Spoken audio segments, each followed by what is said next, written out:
তোর খাড়ের ব্যাপার বইয়ে তোরে যে কালে দিলাম হেইকালে তুই কইলি ওই অবস্থায় তোর এইকালে তোরে কইছি যে তোরে নাকি সেইকালে তুই কথা দিছ যে তোর দিন এই যে আমি যে তোরে নাকি তোর তা হয় না তোর হাউস মেডে না আমি প্রত্যেকদিন যে তোর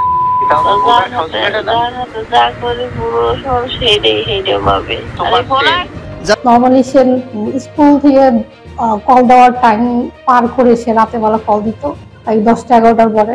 কয়েকবার কল দেওয়ার পরে আমি আমার বাবাকে দিছিলাম, তো সে ধমক দিচ্ছে, নেক্সট টাইম সে আবার ওর কল দিচ্ছে। ইমো কল ভিডিওর বিষয়ে এর আগে আমার একটা সেট হারাই গেছে, ওই সেটে হয়তো কি আসলে না আসলে আমি বলতে পারি না সঠিক, এখন এইটা আমি শিওর বলতে পারতেছি না। মামলার বিষয়ে আমি কিচ্ছু জানি না, আপনি বলছেন আমি দায়ের করছি, কিন্তু এটা আপনি যাচাই করেন। একটা লোককে দিয়ে যদি আপনি সাক্ষী দিতে পারেন বা বলাইতে পারেন যে হ্যাঁ এই লোকটা আমার কাছে কোনে টাকা নিচ্ছে, তাহলে আপনি যা বলবেন আমি মানে নির্দ্বিধে মাইনে নেবো, সমস্যা নেই। তো করা হচ্ছে যদি তদন্ত হবে, আর হচ্ছে যে কোনো ভিকটিম কেউ যদি বাদী হয়ে অভিযোগ দায়ের করেন, মামলা করেন, তাহলে আমরা আইনগত ব্যবস্থা নেব।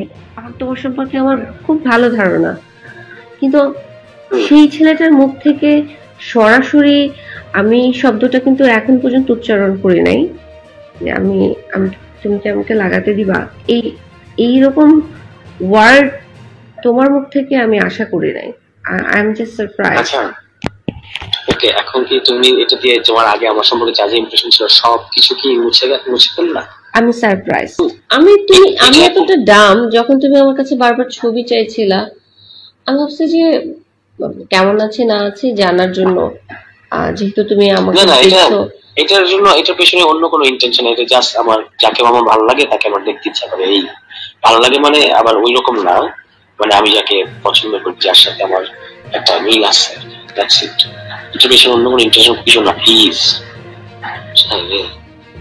না আমি তো তোমার এই হঠাৎ চেঞ্জ দেখে খুব অবাক হচ্ছি। Because of you. কেন, আমি কি করছি? You know very well. Just for that. Anyway, leave it.